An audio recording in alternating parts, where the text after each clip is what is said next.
The Halifax harbour wind cut sideways through the dress uniforms, and nobody in the crowd noticed the woman standing near the chain-link fence until the dogs broke formation and ran straight for her. The naval base was draped in black bunting for the fallen, 6 Belgian Malinois standing at perfect attention in front of a folded flag display, their handlers rigid beside them in their service blues. It was the annual Fleet K9 Remembrance, and half of Halifax's maritime command had turned out for it. Admirals and base commanders and the families of officers lost at sea all gathered on the windswept pier under a sky the color of wet slate. The 6 dogs were legends on the base. They'd cleared 3 vessels of explosives in the past 2 years alone, tracked smugglers through container yards in weather that grounded helicopters, and not one of them had ever broken a command in the field. Master Seaman Aldous Price stood with his dog Rex at the front of the line, and beside him, Petty Officer Naomi Strachan held the leash of a dog named Sable, the youngest of the unit, and already a decorated tracker. At the back of the crowd, half hidden by a stack of shipping crates near the fence, stood a woman nobody recognized. She wore a thin canvas jacket 2 sizes too big, the kind you'd find at a Salvation Army bin, and her boots were laced with mismatched cord. Her hair was tucked under a faded ball cap, and she leaned against the fence with both hands jammed in her pockets like she was trying to make herself smaller than she already was. She looked, to anyone glancing her way, like someone who'd wandered up from the shelter on Gottingen Street and gotten turned around. A young base security officer named Corporal Yusuf Demir had clocked her 20 minutes earlier and made his way over twice already, the second time leaning in close enough that she could smell his coffee breath. "This is a closed ceremony, ma'am," he'd said, his tone carrying that particular flavor of politeness that wasn't politeness at all. "You'll want to head back toward the gate." "I'm not bothering anyone," she'd said quietly, not meeting his eyes. "I'll stand right here." He'd hovered a moment longer, decided she wasn't worth the paperwork of a formal removal, and drifted back toward his post, throwing one more look over his shoulder. She hadn't moved an inch. She wasn't watching the Admiral at the podium delivering his remarks about sacrifice and service. Her eyes were locked entirely on the 6 dogs, and there was something in her face that didn't belong on a stranger's face, something closer to grief than curiosity. Rear Admiral Foss Whitlock's voice rolled out over the loudspeaker, steady and practiced. "These animals embody everything this fleet stands for: discipline, loyalty, the willingness to walk into danger so that others don't have to." He gestured toward the line of dogs, and the crowd offered the polite ripple of applause that ceremonies like this always got. The handlers straightened their shoulders, proud, the way people get proud of things they've worked hard to earn. The color guard stepped forward for the salute. The wind, which had been gusting steadily off the harbor all morning, suddenly shifted, swinging around and rushing the length of the pier, sweeping past the shipping crates, past the woman in the oversized jacket, and straight down the line toward the dogs. Nobody else felt it as anything more than a cold gust, but Rex's head snapped up like he'd been struck. His ears, pinned flat in formal posture moments before, shot forward. His nose worked the air violently, and a sound came out of him that Price had never once heard in 2 years of working alongside the animal. Not a growl, not a bark, something thinner and more desperate. Almost a cry. "Rex, heel!" Price's voice carried the edge of command that had never once failed to bring the dog into line. Rex didn't even glance at him. Down the row, Sable was already on her feet, claws scraping against the wet concrete, straining so hard against her collar that Strachan staggered forward a step just trying to hold ground. Then the dog beside her broke, and the one after that, until all 6 animals were a single chaotic mass of muscle and noise, the line dissolving in front of 300 horrified witnesses. "Hold your dogs!" Whitlock barked into the microphone, his composure cracking for the first time anyone present had seen. "I can't, sir," Price shouted back, both boots dug in, leaning his full weight against the leash as Rex lunged forward with a force that nearly took his arm out of the socket. The leather slipped, burned a line across his palm, and then Rex was loose, sprinting across the open pier with a singular, terrifying purpose. Someone screamed. A father near the front grabbed his daughter and hauled her backward into the crowd. Officers reached instinctively for sidearms they weren't supposed to draw at a memorial. Corporal Demir shouted into his radio, drawing his baton as he stepped toward the fence, bracing himself between the charging animals and the civilian onlookers scattered along the perimeter. But the dogs weren't coming for the crowd. They blew past Demir without a glance, a blur of black and fawn fur, and swarmed the woman by the fence. For one frozen second, the entire pier expected to watch her torn apart. Instead, she dropped to her knees on the wet concrete, and the 6 Attis animals collapsed around her in a writhing, whimpering pile of pure joy. Rex buried his head against her chest, his whole body shaking. Sable pressed her muzzle into the woman's neck, crying in a high, broken voice that didn't sound like any dog Strachan had ever handled. The other 4 circled and pawed and pressed themselves against her, tails beating so hard their entire bodies rocked with the motion. She had both arms wrapped around as many of them as she could reach, tears cutting clean lines down a face streaked with windburn and exhaustion. "Okay," she kept saying, voice cracking. Okay, I know. I missed you too. Look at you. Look at all of you." The pier had gone utterly silent except for the dog's whimpering and the woman's quiet sobbing. Master Seaman Price pushed through the stunned crowd, chest heaving, his empty leash trailing from his fist.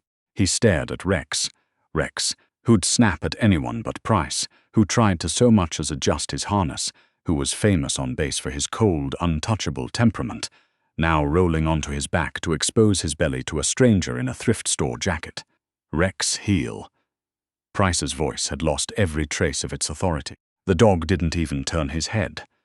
Corporal Demir arrived next, baton still raised, utterly unsure what he was looking at. "Step away from her," he ordered, though his voice wavered with the absurdity of it. The woman looked up through her tears, and there was nothing frightened in her face. She looked like someone who had just found something she'd buried and grieved for years. "I'm sorry," she said, her voice hoarse but level. "They just caught my scent." Price stepped closer, slow, his eyes tracking the way she gripped Rex's collar, not nervous, not unfamiliar, but with the easy, practiced confidence of someone who'd done it 1,000 times before. "Who are you?" he asked. She rose slowly to her feet, wincing, and the moment she stood, all 6 dogs sat in a tight ring around her, facing her, waiting. "My name's Wren," she said quietly. "Wren Castellan. And before this fleet made them heroes, they were my pack." The chaos was contained within minutes, the public ushered toward the gates by red-faced officers, who had no good explanation to give them. Rear Admiral Whitlock ordered Price and the woman into the base's windowless debrief room, and though every handler tried to leash the dogs and lead them off separately, the animals bared their teeth at anyone but Wren who came near them. It wasn't until she crouched and murmured, "Come on, then," that all 6 fell in calmly behind her, walking past their own handlers like they were strangers. Only Rex and Sable were allowed into the debrief room with her, settling beneath the table at her feet the second she sat down. Whitlock shut the door hard enough to rattle the frame. He paced for a full minute before he spoke, his voice low and furious. "This fleet paid $82,000 per animal for this unit. They came through a procurement contract with a tactical breeding program in the Netherlands. They have international transport records, European veterinary histories. So you will explain to me right now why 6 imported military dogs just abandoned formation in front of 2 admirals to run to a homeless woman standing outside a fence." Wren didn't flinch. She reached into the inside pocket of her oversized jacket and pulled out a small spiral notebook, its cover soft and cracked from handling, and set it gently on the table. "I don't know anything about the Netherlands," she said, "but I know this dog." She rested a hand on Rex's broad head. "His name isn't Rex. It's Birch. I found him chained behind a burned-out auto shop outside Dartmouth 4 years ago. 30 pounds underweight, wouldn't let a man within 10 feet of him without flinching. Price felt something cold settle in his stomach. He remembered the dog he'd been handed 2 years ago, unmanageable, savagely reactive to anything resembling a uniform, a problem the trainers had explained away as elite drive. And this one. She turned to Sable, who had her chin resting on Wren's boot. I called her Juniper. She came out of a backyard breeding operation up near Truro that the SPCA shut down. Underfed, never touched a leash before me. Check behind her left ear. There's a notch in the cartilage from frostbite before I got her inside that first winter. Strachan, who'd been allowed to stand silently by the door, didn't need to check. She'd noticed the notch 100 times and been told it was a training scar from bite sleeve work. "Who are you?" Price asked again, quieter now. "I ran a place called Tideline Refuge," Wren said, her voice thinning. "Small property out past Musquaterboit Harbour. I took the docs nobody else was wanted. The aggressive ones, the ones marked for euthanasia, the ones that bit. For 6 years I worked with them. No shock collars, no bite sleeves, just time and a fenced field and enough patience that they eventually forgot whatever had taught them to be afraid." Whitlock had stopped pacing. He stared at the worn little notebook like it might detonate. If they were yours, how did they end up here with European import papers? Something tightened in Wren's jaw, the gentleness in her face giving way, just for a moment, to something harder. 2 years ago, a man came out to the refuge, drove a government SUV, said his name was Director Soren Vetch from the Provincial Animal Welfare Board. Whitlock's hand closed slowly around the edge of the table. The name landed on him like a blow. Soren Vetch had run procurement liaison for the base's K9 acquisition program before retiring abruptly to British Columbia 18 months earlier. Same man who had personally signed off on the European import contract. He said, "My property violated zoning bylaws," Wren continued, her voice shaking now. "Said I was running an unlicensed kennel, a public hazard. I had every permit, every vet record, laminated and filed. Didn't matter. He brought officers with a court order, loaded all 9 of my dogs into transport crates and told me, looking me dead in the eye, that they were being taken to a provincial facility to be put down." She wiped her face with the back of her hand. "I lost the refuge within the year. Couldn't keep the lease without the dogs to justify the grant funding. I lost about every piece of myself I had left. I thought they were dead. I grieved them like they were dead." The room went very still. "He sold them," Price said, the words coming out of him in disbelief. Looking at the Admiral, he stole rescue dogs from a shut-down shelter, forged the import paperwork, and pocketed the difference on a procurement contract. Whitlock looked, for the first time in his career, genuinely sick. The base's celebrated K9 unit, the pride of the Atlantic Fleet, the subject of 2 recruiting videos, had never come from a European tactical kennel at all. It had been built on broken, abandoned animals that one woman had rebuilt with nothing but time and patience, and then had stolen back out from under her. "How did you find them?" Whitlock asked, quieter now, all the fury drained out of his posture. 3 weeks ago I was working a shift at a diner on Quinpool, Wren said. There was a segment on the local news about the base's K9 unit, a piece on a drug bust at the container terminal. They showed a clip of a dog taking down a suspect, called him Rex, but I watched the way he favored his right shoulder coming off that jump. Old injury, healed wrong, I'd know it anywhere. That was my birch. Then they cut to the rest of the unit. Juniper, Otter, Bramble, Finch, Sage, all of them. I saved up for a bus ticket. I just needed to see for myself. The weight of it pressed down over the small room. Whitlock sat heavily in the plastic chair across from her, pressing his fingers into his temples.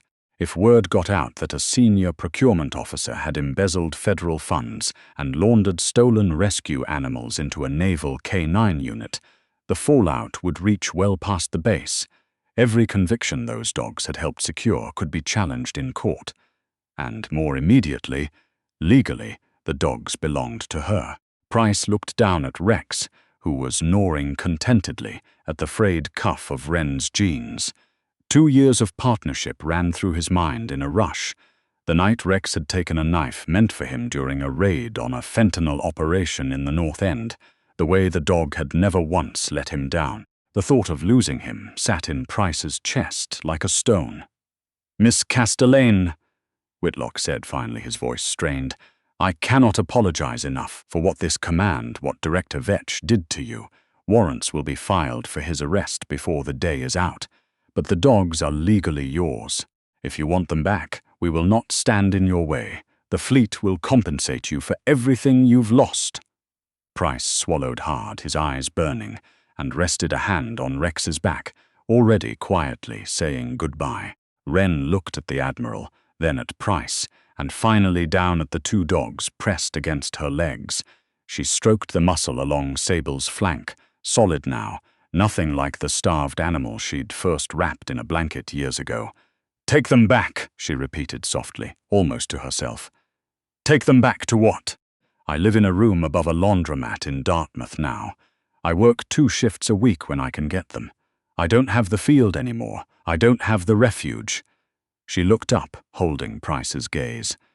"I watched that news clip, Master Seaman. I saw the way you handled him during that raid. I saw your face when he went down. You love him." Price nodded, his throat too tight to answer. "He's the best partner I've ever had," he finally managed. "I'd take a bullet before I'd let anything happen to him." Something in Wren's expression softened into something almost like peace. "When I took these dogs in, they had nothing, no purpose, just damage. I taught them the world wasn't only cruelty, but they were always working animals underneath it. They needed a job, a pack." She stood, slow and careful, and both dogs rose with her instantly, tails sweeping, ready to follow. "I didn't come here to take them away," she said. "I came because not knowing was eating me alive. And looking at them now, strong, healthy, doing work that matters, they're not broken anymore. You gave them that. I couldn't, not fully, not on my own. You can't just walk away from this," Price said, stepping forward. "They broke formation in front of 2 admirals to get to you. They remember everything. They'll always be mine in here," Wren said, touching her chest. "But they're your partners now. This is where they belong." She knelt, pressed her forehead to Rex's, and murmured something too quiet for anyone else in the room to catch. The dog let out a long, low whine and licked the tears from her face. She did the same with Sable, holding the dog's head in both hands for a long moment before standing. "Keep them safe," she said to Whitlock. "That's all I'm asking."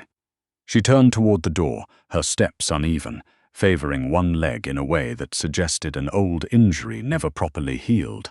"Wait." Whitlock's voice carried a different weight now, something settling into place behind his eyes.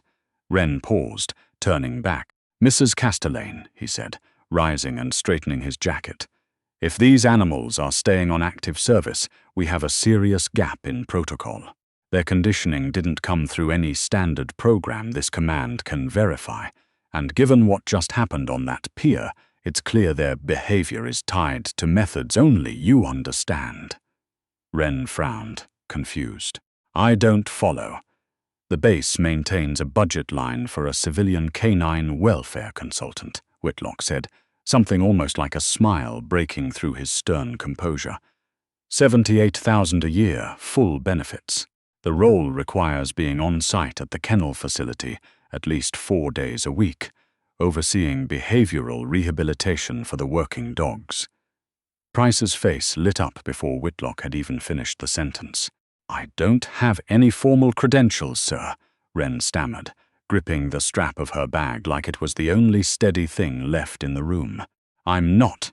I never went to school for this.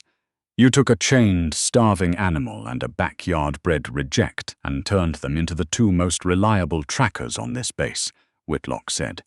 "You know these dogs better than anyone on my payroll. And frankly, after today, my handlers need someone to teach them whatever it is you actually know." Tears spilled freely down Wren's face now, and she looked over at Price, who was grinning, kneeling beside Rex with one hand buried in the dog's fur. "What do you say?" Price asked. Rex still won't let anyone near his back paws for nail trims. Maybe you could finally tell me the trick. Wren looked down at the two dogs watching her, ears perked, tails thumping steadily against the floor, waiting for whatever she decided next. She didn't have the refuge anymore. She didn't have the years she'd lost chasing the grief of believing they were gone. But standing in that cold, windowless room, surrounded by the animals she'd pulled back from the edge of nothing, she understood she had her pack again, just in a different shape than before. "I'd like that," she said, wiping her face with her sleeve. "I'd really like that." 3 months later, Director Soren Vetch was arrested quietly out his home near Kelowna on charges of fraud, theft, and animal cruelty that would follow him for years. Back at the base in Halifax, the K9 unit settled into a rhythm nobody on the fleet had seen before. Every Tuesday, Thursday, and Sunday, a woman in a worn canvas jacket walked out onto the training field by the water, and every single time, without exception, 6 dogs that strangers still called the most dangerous animals on the Atlantic coast broke formation and ran toward her, not as weapons anymore, but as something that had finally stopped being afraid of being loved.